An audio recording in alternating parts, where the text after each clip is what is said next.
Hello and welcome to Responsible Government Contracting. This workshop is part 3 of a 3-part series introducing government contracting.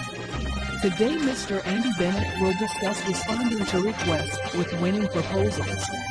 Thank you, and find us on the web at nc-rgc.com. And this is as much art as it is science. So Okay. we're going to remember who we're talking to. Today we're going to talk about who the audience is, who the who the folks are that we're writing to.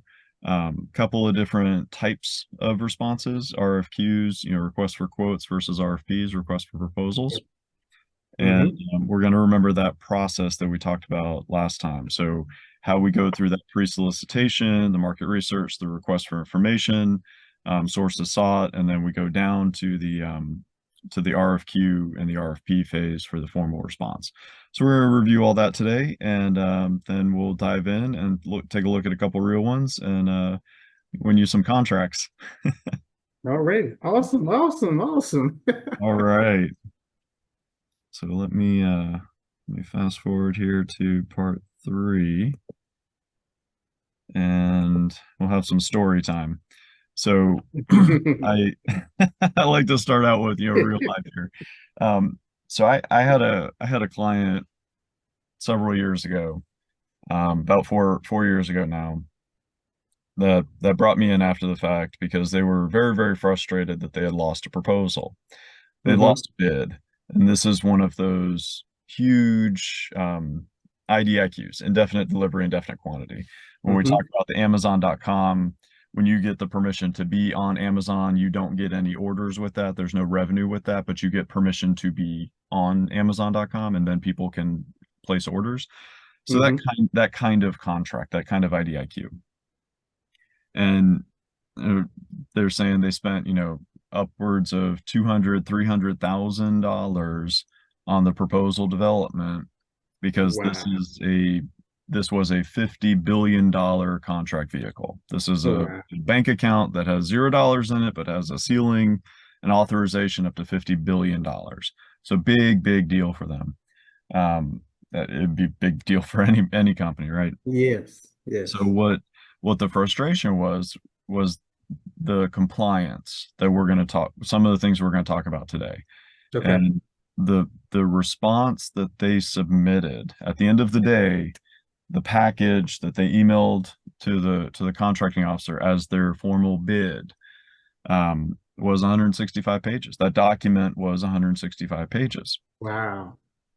Which I've done proposals that are, upwards of 500 pages. So that in and of itself is not that's not surprising. Especially for something that complex, something that big. Yeah. The challenge was that the instructions to offerers stated the proposal would not exceed 150 pages. Oh, wow. So what that means is the contract officers get the proposal, it's 165 pages, they lop off the last 15 pages of the proposal, and that's all they consider. That's the only thing that's under evaluation. Unfortunately for this company, they had important content in those last 15 pages that was not considered because it exceeded the page limit. So the attention to detail, that's going to be the theme for today when we start talking about that, because the big guys make those kinds of mistakes too. And this was a medium-sized company, so they were not a new guy on the street.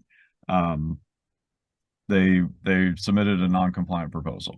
So unfortunately, but good news, every cloud has silver lining. So that lesson is something that you don't have to do. So we're going to use that as kind of our case study today. All right. So just as a reminder, like I said, every class, every workshop here, the 4 legs of the table, these are the folks that these are the ones that we're actually talking to. So the audience, just like if you're doing public speaking, this is the audience. These are the people who you're speaking to in the proposals. You're not verbalizing, you're not actually communicating with them but for the written word. Yeah. So the pricing piece, the technical response, the business volume, all of this stuff, you have to both speak to the subject matter expert in that area who knows a lot, the government employee who knows as much as you do about Hmm. that line of work, and they are the subject matter expert. So you have to speak technical, you have to speak details, you have to speak their language. That's their love Right. language, right? So that's that operational side. How are you going to do the job? While also speaking to the contracting officer. And again, remember that contracting officer's love language is risk. So are you going to approach this and do a good job? Are you going to do something that's very risky to the government where Right. you're at risk of default? Are you are you thinking through all of the different assumptions? What are those assumptions? What are your risk mitigation plans? What is your communication plan? All of those types of things. That's where the contracting officer is going to come in. The art and the science of this is how do you weave those together Right. and speak to both of those audiences through that document, right? So that's the art of proposal writing. And remember the silly hats that were when we were talking about this. Hmm.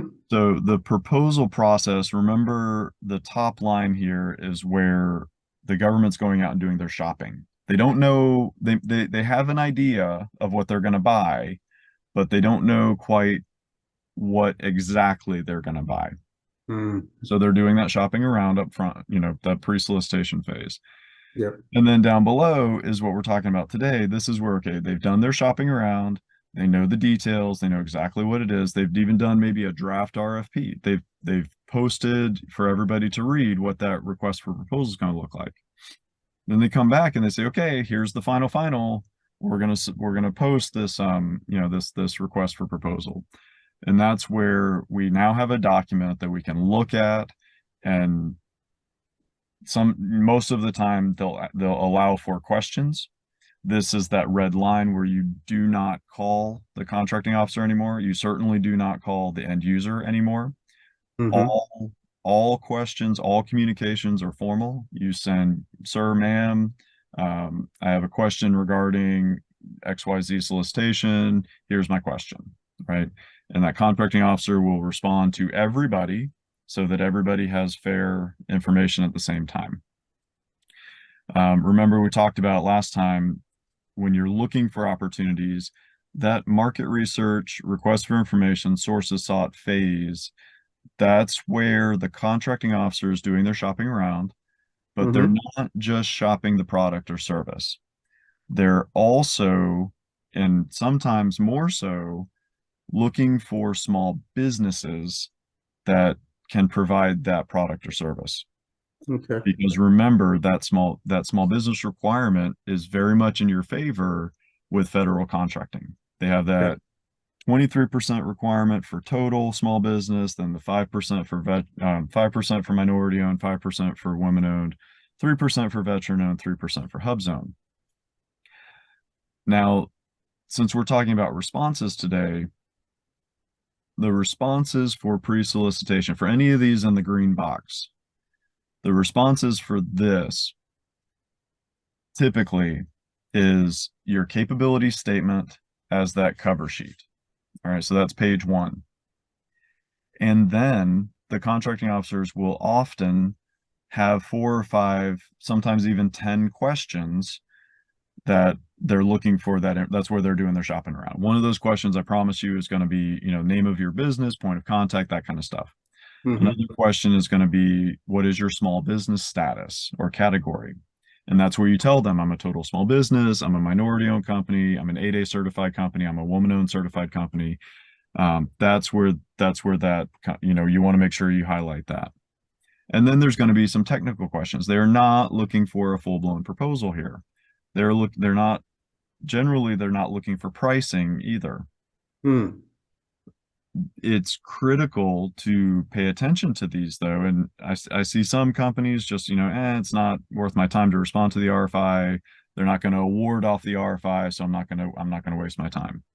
I take the opposite approach because and I've seen numerous times, the contracting officers will get an RFI. They will post an RFI. They will get responses. They will get industry companies to respond to that RFI, and that email list of the companies who have actually responded are the only ones going forward that get any sort of communication.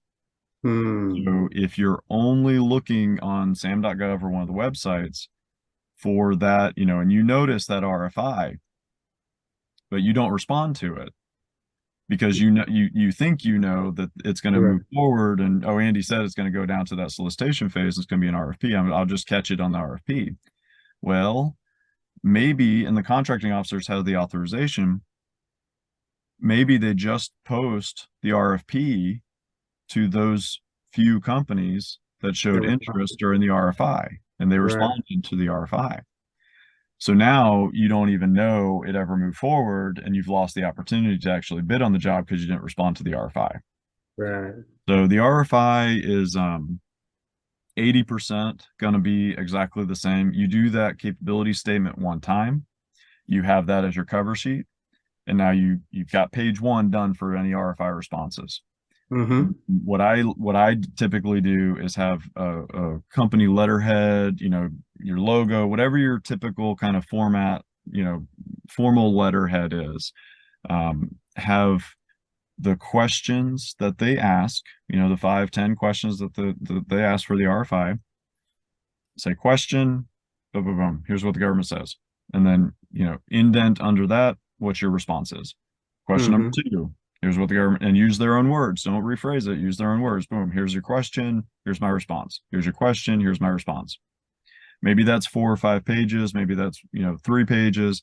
It's not a whole lot of effort, because that's maybe a paragraph or 2 for each of those responses, and 2 or 3 of those responses are going to be gimmies, because that's your company name, contact information, small business status, right? Right. So I definitely recommend the responding to the pre-solicitation stuff.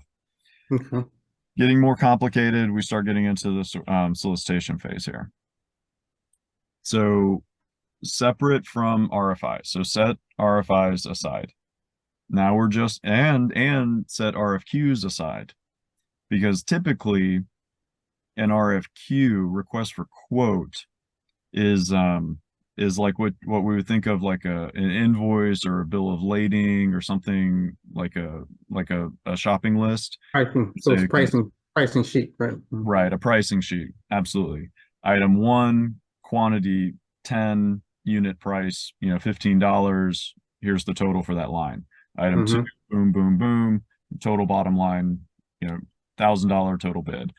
That is a quote, right? So when they ask for a request for quote, that's typically what they're asking for. So pretty straightforward, not a whole lot of response involved. You've got to do the pricing, but that's an RFQ. So we're going to set that aside. Request for proposal is when it gets a little messy. So in the request for proposal, and we're gonna look at what this actually looks like, but typically what the government, so they'll have the series of documents, and they'll provide all that government information. The response that they're looking for is going to be format. They're going to tell you, I want to see volume 1, volume 2, volume 3. Gotcha. Don't get hung up on the words they use, though, because they may call it chapter 1, chapter 2, chapter 3, section 1, section 2, section 3. Same intent. And volume 1 for them may be technical. Volume 2 for them may be past performance. I've seen some larger proposals that have 6 volumes. So it depends on what the contracting officer is feeling. This is very, very common. So that's why I'm using this as my example. So volume 1, business section, that's when they're asking for you to tell your story. This is your elevator pitch. This is you talking about your company benefits, your program management structure, your financial stability. These are those types of things. And that section is going to be efficient with this. So that section is going to be pretty common from proposal to proposal.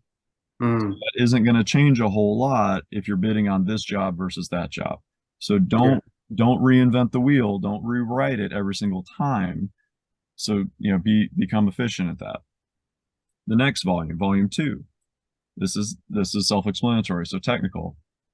If the business volume is telling the current tense, this is the now, this is the present tense. We are a business that has a financial stability with boom, boom, boom. We are a company that has a 401k plan. We are a company that has, program managers that are PMP certified. That's the present tense in volume 1. Volume 2 is future tense. Our team will approach, will attack, will complete, will fulfill this job, this effort by doing this. These are the steps this is our communication plan. This is how we're going to approach this. We plan to have a kickoff meeting where all stakeholders will be included. We will provide monthly status reports. We will, this is the future tense of how you are going to approach, how you are going to attack this specific effort. And this is where you can start to weave in the art. Based on our experience on previous jobs of similar complexity, our program management team will assign an on-site task lead. That on-site task lead will conduct a daily stand-up or a status meeting with the end user, with the technical point of contact. Okay. We find that prevents, or that is a proactive measure to address concerns of the government in real time, right? So you're using you're not saying, yeah, I did that for Johnny down the street and it was $1 million. That's past. We're going to talk about that in a second. You're using the lessons learned to apply to this job, to this effort, and you're showing both the end user, who's going to be worried about the boots on the ground, detail, getting the job done, and the contract officer that what you're talking about. You have a plan. You've been there, done that, got the t-shirt. You understand what it is that you're doing. Okay. So you're weaving that technical approach in with your plan specific to this job, with your experience of how you've seen this before, and you're comfortable with the complexity of the job that they're putting in front of you. All right. Gotcha. Volume 3 is past performance. Self-explanatory, and we're going to talk about this in a little bit more detail, but past performance is just as it sounds. What have you done like this before to show that you know what you're talking about? You're speaking to the contracting officer here, because contract officers are skittish by nature. They're very risk averse. They don't like to take chances on newbies, right? They want to know that you've done this before. They want to see that you've done this type of thing before, and they want to, they want examples of where you've done this before. So we'll talk about this and some, hey, I've not done this before, so how do I get started? So we'll talk about that a little bit also. What you're not seeing here specifically called out is price. So sometimes that will be a separate volume. More often than not, they will include pricing in the business volume. Okay. And often price is unlimited page count, because they don't want, they want you to be super specific on your pricing. The type of job, and that is much in detail for today's conversation. But depending on the type of the contract, if they're going to award a firm fixed price contract where they're buying a pencil and they don't want, they want to pay the $5 and they don't want to worry about, you making the sausage, they want to just pay for the pencil and get the pencil. That's firm fixed price. Whereas if they want to do like a time and material or a cost type contract, then they want to get into the weeds more. So that's more involved. So that pricing section can be, pretty straightforward, or it can be very, very involved. Okay. So like I was saying, this is as much art as it is science. And in that technical volume, in that business volume, you are, let me tell you another example here. So I've done proposals with, Fortune 100 companies that have, that rent out entire conference rooms for, large conference rooms for the proposal effort, for the actual proposal capture effort.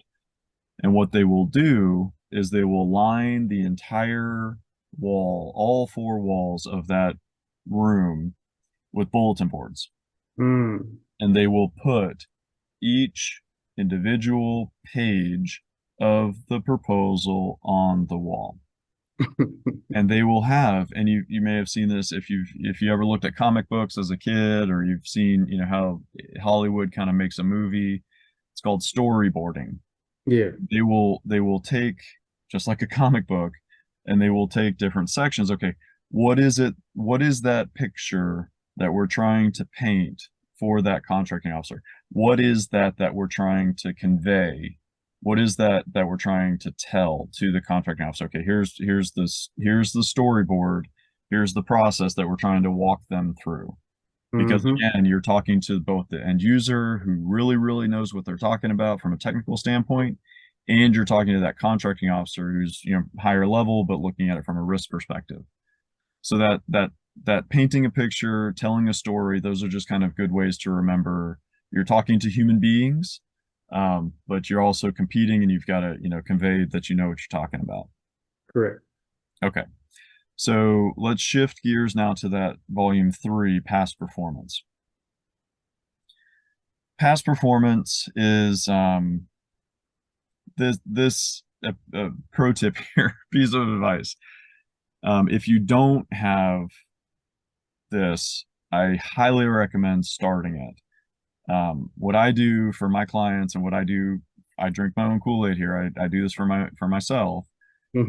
Just like any business coach, or just like any professional coach is going to tell you, update your resume as you go. Don't wait until you need your resume to remember what you did 15 years ago to add those bullets out. Update your resume as you go. For past performance, the second or third thing that I do in the process, anytime I get an award, or any of my clients get a contract award, is I go to that Word document that is just a running document. It's a live document. And I have a section for each contract. And when they get a new award, I add a section to their, running document, and say, okay, boom, we got a new award. Here's the contract number. Here's the period performance. Here's the contract value. Here's the statement of work. Here's the points of contact. So all of those details that are there for that contract, in a page or less snapshot of the contract. And then as you do work, as you get delivery orders and incremental funding, or as you go through that work, add to those details, add to that narrative. Okay. Because you're going to need that here. What the past performance section is going to look like when the government tells you, section past performance, they're going to say similar size and scope. What does that mean? If you're in construction and you're building a 100-story skyscraper building, that's the job that you're bidding on. They don't want to know when you built a shack out in grandma's backyard. They want to know when you've built 110-story buildings, 90-story buildings, 100-story buildings. They may think it's nice that you built a 100,000 square foot warehouse, but that's different, right? So it's construction, but it's not quite similar size and scope. Great if you build a 4-story building, but it's not similar size, right? So that similar size and scope, they want to make sure that they're comparing apples to apples, and that the past performance examples that you're giving, that you're using, are relevant to the project that you're going to be doing, right? Right. And that's, again, speaking the love language of the contracting officer, because they're the ones that are worried about risk, Right. right? They want to make sure that you know what you're talking about. Relevant and recent. So this, I like to think about this as a bullseye. Relevant. Mm-hmm. Actually, let's do recent first. So recent is typically defined as within the past 3 to 5 years. Okay. So they want to know jobs that you've done. They want to know projects that you've done within recently, within the past 5 years at least, right? Usually within the past 3 to 5 years. And this is where, whether you've been a subcontractor or a prime, they want to know that you've done it recently or have ongoing projects, right? So that's recent, that qualifies. Relevant. If you are bidding on a job for Army Corps of Engineers, Charleston office, the Charleston district office, well, the center of that bullseye is if you've done work for the Army Corps of Engineers Charleston office previously, because that is relevant to that customer, because it's, you speak their language, their lingo, how they talk, you are in that circle. That's the center of that bullseye. Yep. You've not done work for the Charleston district office, but you've done work for the Army Corps of Engineers, maybe Jacksonville or California or somewhere else. Okay, it's not center of the bullseye, but it's close, right? So you're next level out. You've not done work for the Army Corps of Engineers, but you've done work for NAVFAC, for the Navy Facilities Command. Okay, it's not the Army, but it's next level out, right? So continue to think about that. So you've not done work for the military, but you've done work for Department of Transportation, Department of Energy. Okay, next ring out. You've not done work for the federal government, but you've done work for state governments. All right. You've not done public sector work at all. You've done commercial work, though. You've got a bunch of commercial clients and commercial projects, civilian, non-government type work. Okay, great. Next ring out, right? So start at the center of that bullseye with relevant customers to that customer that you're bidding on that work for, and then work your way out. Okay, so that's what that bullseye is.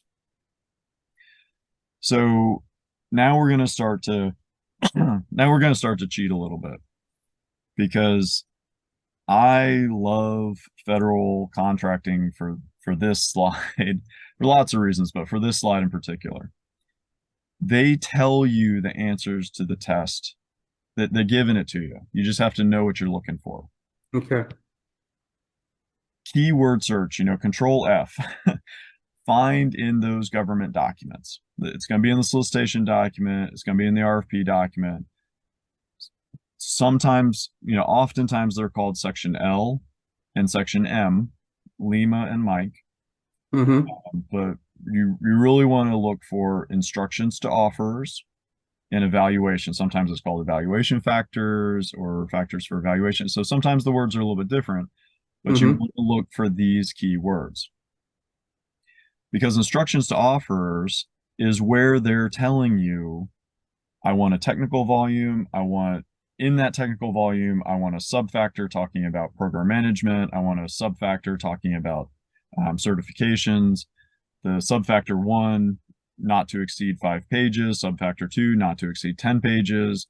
I want a past performance section that's going to have 3 past performances that are within the past 5 years, recent and relevant experience.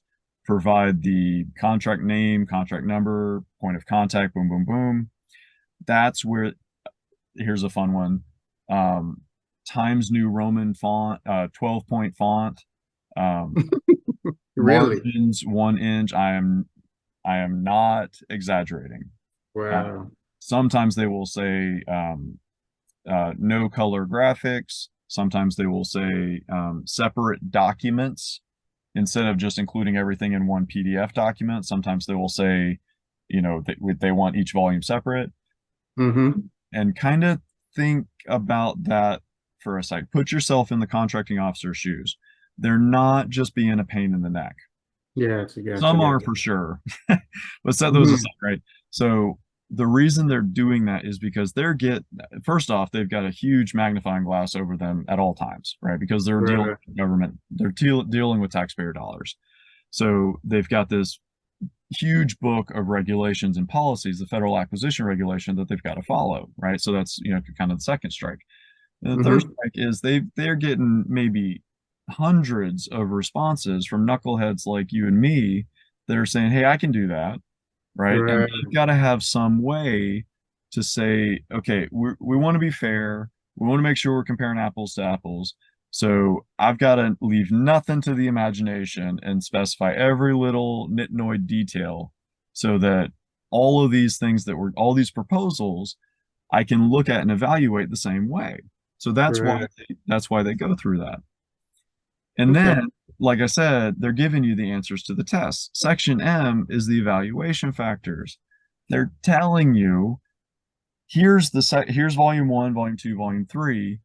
We are going to weight or evaluate volume 1 over volume 2, and volume 1 and 2 are more important when combined than pricing, period. Ah, Right? So okay. they're telling you how they're going to grade you.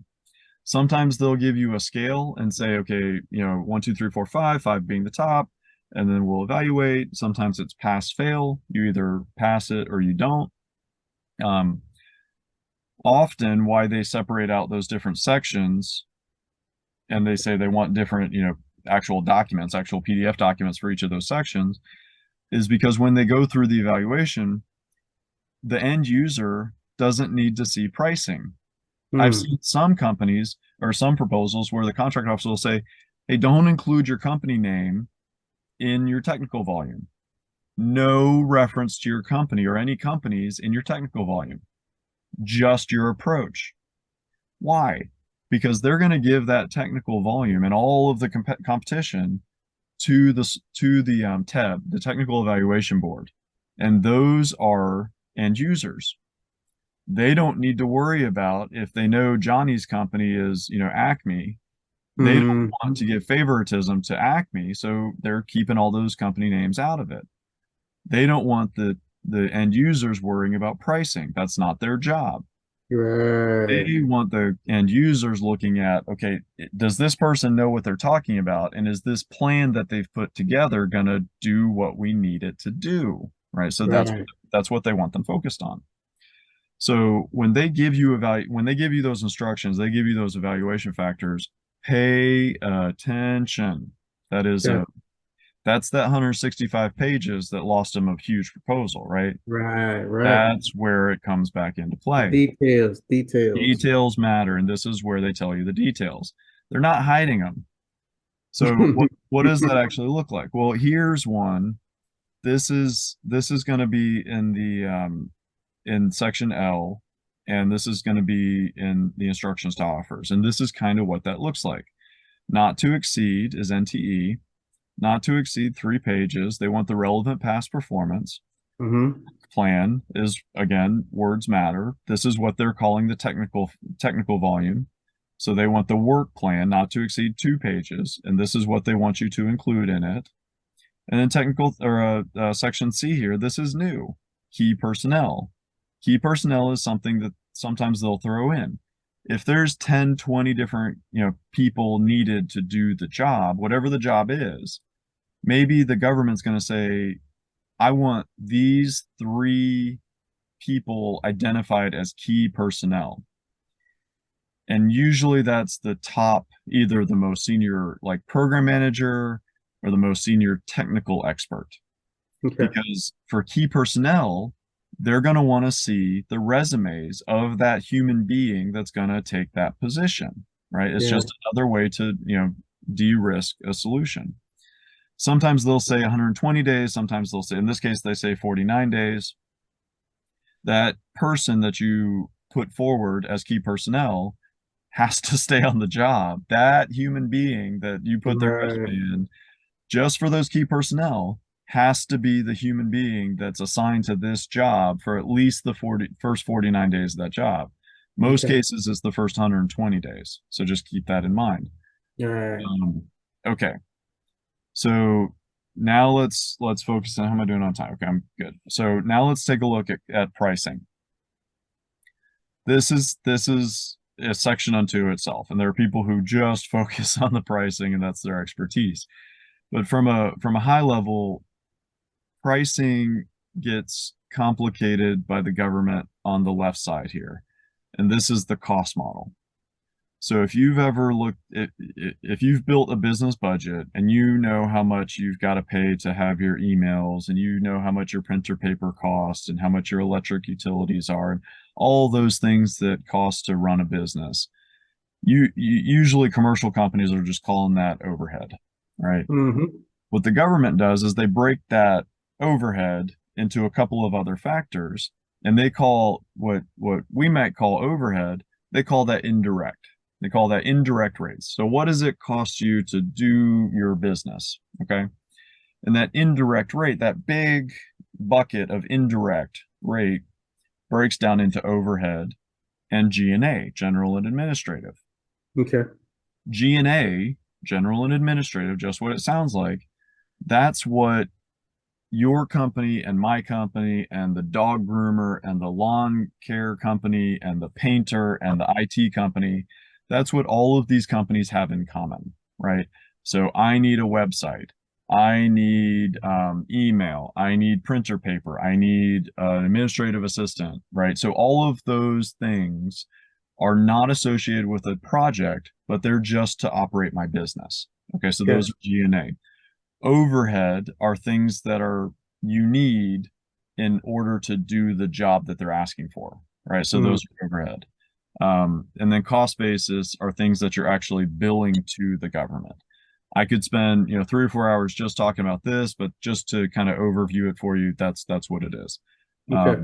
The government, you have to make, you are not a non-for-profit organization.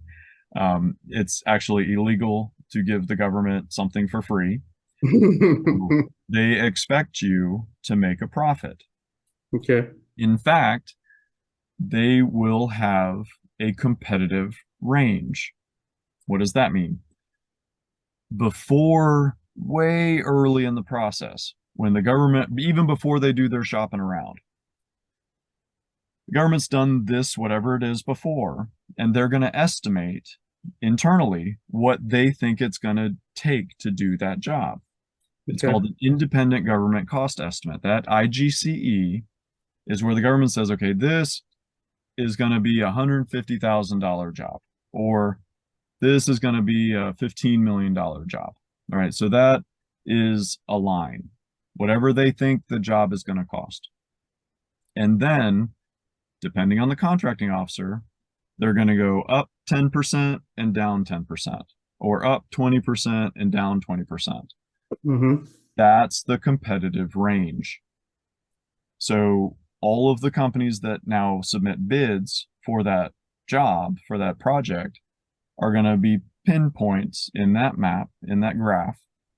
And if they are inside that competitive range, that plus or minus, then they are okay. They're competitive. They're inside the competitive range. Gotcha. If on a $150,000 job, somebody bids $2 million, their proposal is going to get disqualified because it's outside of the competitive range. Right.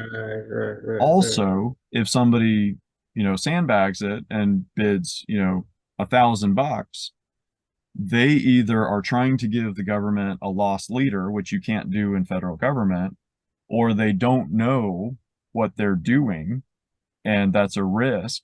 So their proposal also gets disqualified because they're outside of that competitive range. That's where this costing model comes in play. The other way to get to a price is look at what the competition's doing and then stick your pin in the map, right? So I recommend do both. Figure out. How do you know how do you know what the competition is doing? Well, you can go to a bunch of different sites. So gsaadvantage.gov is one site that you can look at, gsaadvantage.gov. And that's like the Amazon.com for government. So to show you what past contracts have been awarded at? You can see what current companies' contracts are, thousands and thousands of companies. Okay. GSA is kind of like the safe. It really is kind of like Amazon.com for the government. And you Okay. can see what current companies' labor rates are. You can see what current companies' product pricing is for specific, part number level products. So you can see what the competition is, and you can see what their price points are. And if you're Gotcha. way outside of what they're doing, then you might want to consider you might want to look at your pricing. Correct. All Gotcha. right, so those are the two different types. And like I said, on the left side, that pricing model that gets that is overseen by the IRS of this world, which is Defense Contract Audit Agency, DCAA, and they Mm-hmm. very specifically give these kinds of directions, right? So Mm-hmm. this gets super complicated. We're not going into a lot of detail on that today, but just to Right. expose you to it, that's a thing, right? So when you start getting into that calculation, it does get a little bit wonky, but just understand that that's kind of that's a that's a thing, especially when you're doing services pricing, professional services. So let's go back to evaluation factors. We're looking at that RFP. We're diving into the RFP. We did what Andy said, and we looked up instructions to offers. We looked up evaluation factors, and now we're going into how are they picking the winner and the losers. Well, it's either going to be one or the other on this screen. And this is the only ways they pick. It's either going to Mm-hmm. be LPTA, lowest price technically acceptable, or best value. LPTA is when they take, again, companies inside that competitive range. They're going to only take those. Everybody else gets disqualified. They're going to Mm-hmm. rack and stack all the proposals that they get. Most expensive on the bottom, least expensive inside the competitive range, least expensive on top. Yes. They're going to open up and give the to the technical people, the TEB, the technical evaluation board, those end users, they're going to give the proposal to the end users to decide if these guys know what they're talking about and they're technically acceptable, or Mm-hmm. they don't know what they're talking about and they're out, right? Yeah. So if they know what they're talking about and they're technically acceptable, they were top of the stack, their lowest price, they get the award. Everybody else gets, archived. If they're not technically acceptable, then they toss that proposal. They move on to the second least expensive, read that one. Again, good, get the award. Nope, toss, move on to the next one. So that's Mm-hmm. LPTA. Gotcha. Best value is in that evaluation factor when they say, technical is more important than pricing, or past performance is more important than this, that, the other. This is where they decide what's weighted more important. So you may have a more expensive proposal and still get the award, right? Because they valued your response in the technical section over your price, right? So Right. those are the only two ways. When are they going to do that? Usually when it's Air Force One. This was one. Air Force One several years ago needed new refrigerators, chillers in the aircraft, right? So Mm-hmm.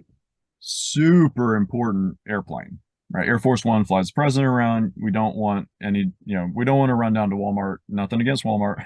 We don't want to run Yeah. down to Walmart and get a refrigerator, for college dorm and shove it into the airplane. It's got to be, system specific, airplane certified, all this kind of stuff, right? So Mm-hmm. that's where the price, we don't really care that it's going to cost a whole bunch, but Just we went down really right. care that it's technically acceptable, right? So Mm-hmm. the technical approach was much more important than the price. All right, so that's kind of example for that. Okay. All right, so what does that actually look like? Let me show you some real examples here. So again, if you just keyword search that evaluation factor, they're telling you that the evaluation is going to be used. And then down here, they say, okay, technical and past performance, when combined, are significantly more important than price when being evaluated. Mm-hmm. Fancy legal jargon, but now you know what it means, right? Right. That's the kind of thing that I immediately look for every single proposal. Because as a business owner, whereas over here, like LPTA, if you know it's going to be lowest price, you need to check the box on the technical volume. Don't waste a whole lot of time on painting a pretty picture for them there, because it's, check the box. You got it, Right. be technically acceptable, but you really need to sharpen your pencil on the pricing side. Right. Whereas on the other side, the right side here, that's where you need to really hone in on your technical, right? So it depends. Um, and then, if they use different words here, but it's the same kind of thing. Government will compare quotes one to another, evaluate requirements based on quote for sustainability contractors, blah blah blah. So they're just giving you some different information, quoting the best suited services to address any remaining issues. So best suited services is just another way of saying best value, right? So they're not Mhm. using those exact words, but it's in there. All right, let's take a look and see if we've got a couple minutes here. So we can look at a live one if you'd like to. Just pick what your industry is so I can pull you up and we can see if we can find some opportunities to take a look at here. I'm doing what we did in part 2. I'm Yeah. logging in. Yeah. Oh, I'm sorry. Go ahead. No, I'm logging into sam.gov Mm-hmm. and doing my credentialing here. And my computer catches up with me.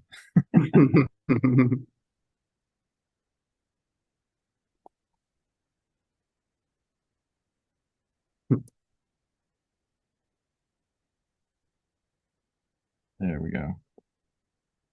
You were going to ask? Well, my background is retail and real estate, but I'm going the prime route, which means, more certain services, Okay. Like landscaping, plow, snow plow removal, those type, tree cutting, where I can try to get, I think that's the easiest and more, I won't say easiest, but Sure. the way to get my feet wet in that. I don't have a business per se. So I don't have yeah, something simple. Yeah, I won't say simple, but We'll just use that as kind of a touch point. So like like we went into detail on in part 2, I'm just going to kind of fast forward through it. I clicked on contract opportunities. I'm going to do I did entity, my apologies. I want contract opportunities. All right, and now I'm going to skip over that. I'm going to do my little secret here with the custom date. Let's say today is that. It takes me a couple of days to put a proposal together. So I'm going to say things that are coming out, or due, I should say, from January 1st through, let's give it a couple months. Let's say to May. Don't care about updates. I'm going to do notice type. I'm going to look at sources sought. I'm going to look at pre-solicitation, combined, solicitation, or consolidated, and then combined. I'm going to leave PSC and Nike's code empty because we're looking for a keyword search. I don't want to, filter myself too much. I'm going to leave set aside codes empty. I'm going to leave past performance empty. I'm going to leave contract awardee empty and status defaults to active. So I'm going to leave that alone. All right. So with snow, I'm going to make sure my keywords caught here. I can see that down here. If not, I'm going to type those in. And I can see there's 7 results right off the bat, 7 results. So let's take a look. Let's just take a look at the top one here. Okay. All right. I want one that's an actual solicitation so I can show you what the documents actually look like. So if this isn't, we're going to go back. Okay. So it's services. So they're not looking for product. It's the VA. So I can tell it's Veterans Affairs. I can tell when it's due. Okay, so it's due on January 4th. So I guess original date was the 20th, so that means they didn't get enough offers. Well, it could mean a lot of different things, right? It could mean that somebody asked for an extension, which you're always allowed to do. It doesn't mean they have to give it to you, but you can always say before it's due, hey, ma'am, sir, it's taking longer for XYZ reason. I request a 2-week extension. Okay. So if they've already got 15 offers, they're probably not going to give you an extension. But if Right. they're kind of struggling to get people interested in it, then they're going to give you the extension, or if it's a legit reason, whatever. So Gotcha. it's at the discretion of the contracting officer. Since we did a keyword search, I'm paying, and this is, say this is my type of business, I'm Mm-hmm. paying attention to the NICE code that those contract officers are using, right? So I'm Okay. going to just kind of keep that in mind.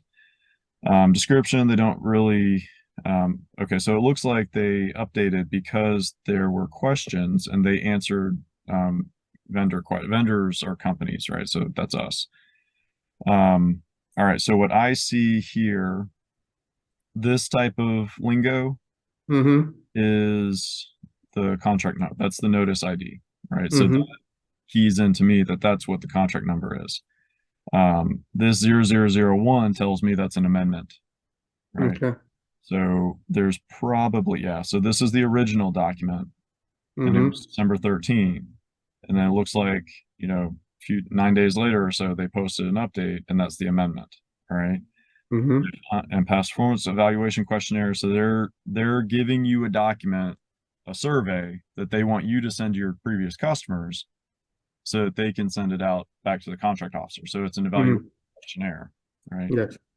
So that wage determination, this is for labor rates, map. So it's telling you, they're going to show you where the work to be done is, Mm-hmm. road area priorities. So these are all details associated with that job. Mm-hmm. Let's look real quick at the Word document here. This is going to be where all those instructions are. And I'm going to do what I said I was. I'm going to keyword search instructions to offers and evaluation factors. Mm-hmm. Just going to show you one real quick, and looks like that'll put us right at time. If Word will cooperate with me today. All right, so this is this is very, very standard, right? So this form is either 1449 or an SF33. Don't Mm-hmm. worry about that. There's not going to be a test later. It's just the format. So don't get scared off by this. There's a lot of information in here, but again, Mm-hmm. that's kind of a separate class. As you start going through this, you can see sometimes they've got table content, sometimes they don't. Mm-hmm. See, okay, statement of work, page 5, that's where they are. Price schedule, so they're giving me the format they want the pricing in. And then the instructions to offers right there, 37. So I'm Mm-hmm. gonna hop down because that's what we're talking about today. I'm gonna hop down to 37.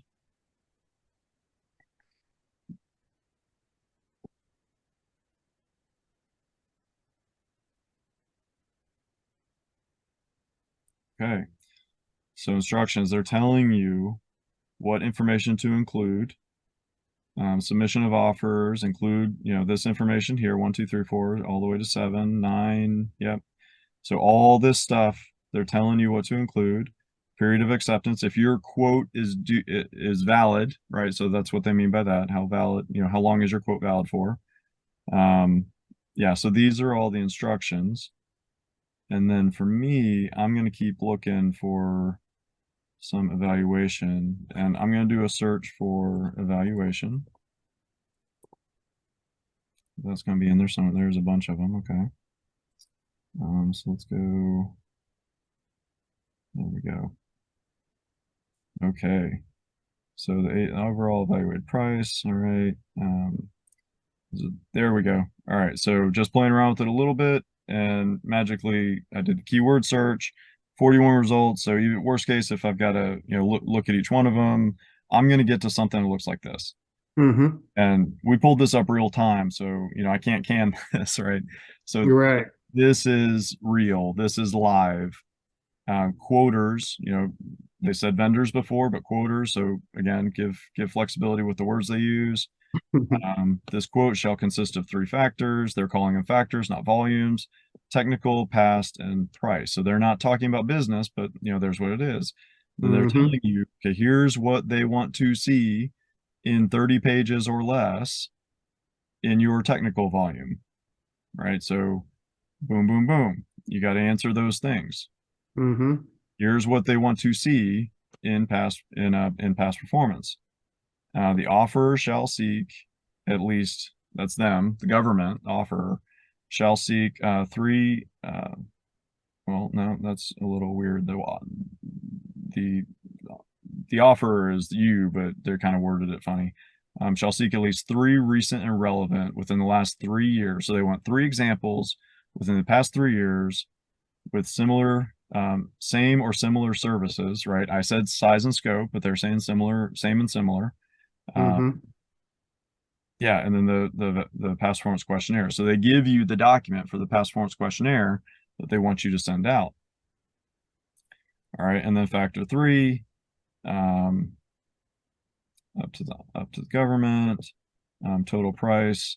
All pricing will be evaluated on total price basis, inclusive of option years. And there's going to be, here we go, evaluation approach. There it is, just below, next page. Evaluation approach, competitive, outline, boom, boom, boom. And yeah, they're not saying LPTA, so this is going to be a best value. Yeah, and then they're telling you what the factors are. And then they're going to show the weighting somewhere. But like I said, they look like this, right? So look for the instructions, look for the evaluation factors, make sure that you're answering the mail, make sure you're, doing what they say and submitting the proposal in the manner in which they tell you to. All right. Right. Keith, I appreciate you. Thank you for joining. I think you've done all 3, so you get the gold star. Feel free to join future ones, and good luck to you, and look forward to hearing some results from you.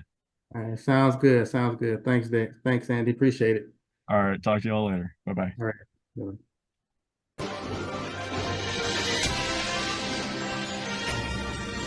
Thank you for your time today. We hope this workshop was instructive and informative. Please find additional accredited courses and other support services on our website at nc-rgc.com